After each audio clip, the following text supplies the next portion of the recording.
തിരുവനന്തപുരം കോർപ്പറേഷനിലെ കൗൺസിലർമാരുടെ സത്യപ്രതിജ്ഞാ വിവാദത്തിൽ കോടതി വിധിക്കനുസരിച്ച് നടപടികൾ സ്വീകരിക്കുമെന്ന് മേയർ വി രാജേഷ്. സത്യപ്രതിജ്ഞാ നടപടികളിൽ വീഴ്ച സംഭവിച്ച 20 പേരെ മാത്രമല്ല, പരിശോധനയിൽ കണ്ടെത്തുന്ന മറ്റ് കൗൺസിലർമാർക്കും വീണ്ടും സത്യപ്രതിജ്ഞ നടത്താനുള്ള അവസരം നൽകുമെന്നും അദ്ദേഹം പറഞ്ഞു. മേയർ എന്ന നിലയിൽ 101 കൗൺസിലർമാരുടെയും അവകാശങ്ങൾ സംരക്ഷിക്കുമെന്നും രാജേഷ് വ്യക്തമാക്കി.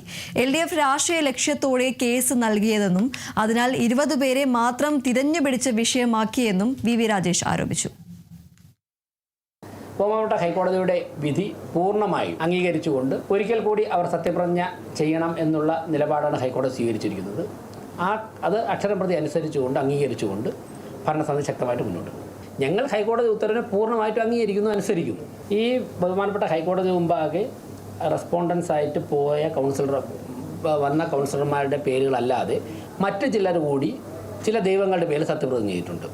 സ്വാഭാവികമായിട്ടും 101 പേർക്കും ഈ വിധി ആപ്ലിക്കബിൾ ആണ്. അപ്പോൾ സത്യപ്രതിജ്ഞ ചെയ്ത സമയത്ത് അവരെ കൂടി ഇതിൽ ഉൾപ്പെടുത്തേണ്ടതായിട്ടുണ്ട്. അതിനെക്കുറിച്ചും ആലോചിക്കും, അതിൻ്റെ നിയമവശങ്ങൾ ആലോചിക്കും.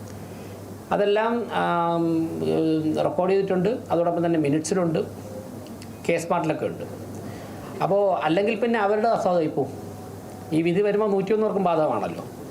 അപ്പോൾ ഈ പറഞ്ഞ ഹൈക്കോടതിയുടെ മുമ്പാകെ ഇപ്പം നിലവിലുള്ള കേസിലുള്ള കൗൺസിലർമാരല്ലാതെ മറ്റു പലരും കൂടി അത് ഫയൽ ചെയ്തവർ അത് ഫയൽ ചെയ്തില്ല, അവരുടെ പേര് ഫയൽ ചെയ്തില്ല, അതുകൂടി കണ്ടെത്തിയിട്ട് അവരുകൂടി ചെയ്യേണ്ടി വരും. അതിനോട് നിയമവശം പരിശോധിക്കും.